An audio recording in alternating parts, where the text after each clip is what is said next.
Leaving behind a cold statement, "The wedding is suspended," Rudy Ritter left me standing alone at the wedding venue, making me the laughingstock of the entire city. This was the 99th time Kelsey Mitchell had used the same excuse to take Rudy away from me. A marriage involving 3 people is simply too crowded. So, I chose to leave. Unexpectedly, after I disappeared completely, Rudy went mad, searching for me all over the world. When the wedding was about to reach the exchange of rings, Rudy's phone rang. I silently begged him with my eyes not to answer it. However, Rudy froze with the ring in his hand and hesitated for barely a second before answering the call. I don't know what was said on the other end, but Rudy's expression instantly changed. "Melissa, the wedding is suspended. Kelsey isn't feeling well, do we really have to go now? The ceremony will be over in 10 minutes. Can't we call an ambulance for her?" I clenched the bouquet tighter, trying to maintain a smile and keep him here. But Rudy's eyes were filled with worry. "No, I'd feel better seeing her myself," and just like that, he turned and left without waiting for my reaction.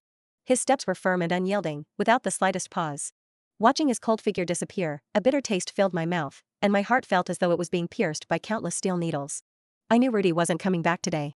Kelsey was his white moonlight, his savior. 10 years ago, a fire engulfed the Ritter family estate. Without hesitation, Kelsey rushed into the flames to save an unconscious Rudy. Though she succeeded, she inhaled thick smoke that damaged her lungs and left her frail ever since. Her parents perished in that fire, leaving her orphaned. While she doesn't bear the Ritter surname, Kelsey enjoys all the privileges of the family's eldest daughter. Everyone knows how much Rudy treasures his non-blood-related sister. No one believes the story of the boy who cried wolf after hearing it too many times, but Rudy always does. I thought, at least for today, he would consider my dignity.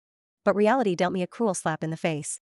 In Rudy's heart, I, his fiancé of 7 years, would always come second to Kelsey. The hall erupted into whispers and pointed stares. The guests exchanged murmurs, their gazes landing on me with judgment and pity. Today should have been the happiest day of my life. Rudy knows better than anyone how much I've looked forward to this day.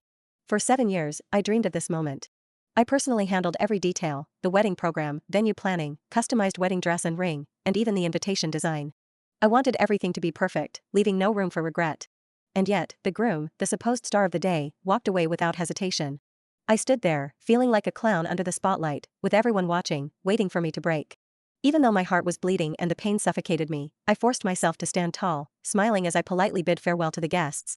Under the sympathetic gazes of the hotel staff, I walked out. It wasn't until I reached the street that I realized I hadn't even changed out of my wedding dress. Ignoring the curious and confused stares of passers-by, I wandered aimlessly through the streets. I couldn't bring myself to return to the home steeped in memories of Rudy, not yet. But as vast as the world may be, in this moment, it felt like there was no place for me. My parents passed away when I was young, leaving me to be raised by my grandfather. For years, he was my everything, but 2 years ago, the one who loved me most also left me forever, taken by illness. I saw Rudy as my last family. Even though he abandoned me time and time again for Kelsey, I chose to stay by his side. All because I craved the warmth of a home. Rudy once promised me he'd give me the warmest, happiest home imaginable. That promise still echoes in my mind, yet the man who made it seems to have forgotten, breaking it over and over again. My phone buzzes. "Kelsey, Melissa, you lost." Yes. I lost, and I lost completely. I let out a bitter laugh, and as I did, tears spilled down my cheeks, unstoppable. I've held on to this relationship for 7 years. Perhaps it's because I forgave him so many times that Rudy became fearless, convinced I would never leave no matter what he did. But the pain of waiting has become unbearable. I'm exhausted now, too tired to keep holding on. Today was meant to be our last chance to make things right. But Rudy, once again, chose not to cherish it. Even the heavens seemed to share my sorrow. A gentle drizzle began to fall, its droplets mingling with the tears on my face. I could no longer tell which was which. Lost in my thoughts, I faintly heard someone shout from behind, "Be careful." The next moment, the screech of brakes tore through the air. Before I could react, pain exploded through my body as I hit the ground. The sharp agony quickly spread, and crimson blood seeped out beneath me, staining my white wedding dress in an instant. "Baby." Later, I found myself lying pale and bloodied in the hospital's emergency room. Pain radiated from my lower abdomen, and I could distinctly feel something being wrenched away from within me. Desperate and terrified, I clutched my phone, calling Rudy repeatedly. The first call, no answer. The second call, still no answer.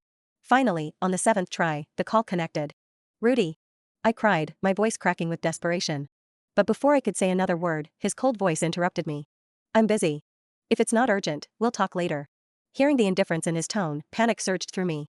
Before he could hang up, I rushed to say, "Rudy, I was in a car accident. Please. Can you come to the hospital now?" At this moment, cold sweat drenched my forehead, and the pain was so overwhelming I could barely speak. If one listened closely, they would easily detect the tremor in my voice as I struggled to endure the excruciating agony. But Rudy, on the other end of the line, noticed nothing. Instead, his voice carried irritation as he scolded me, "Melissa, there's a limit to jealousy. Faking a car accident just to get my attention? Is this your idea of fun?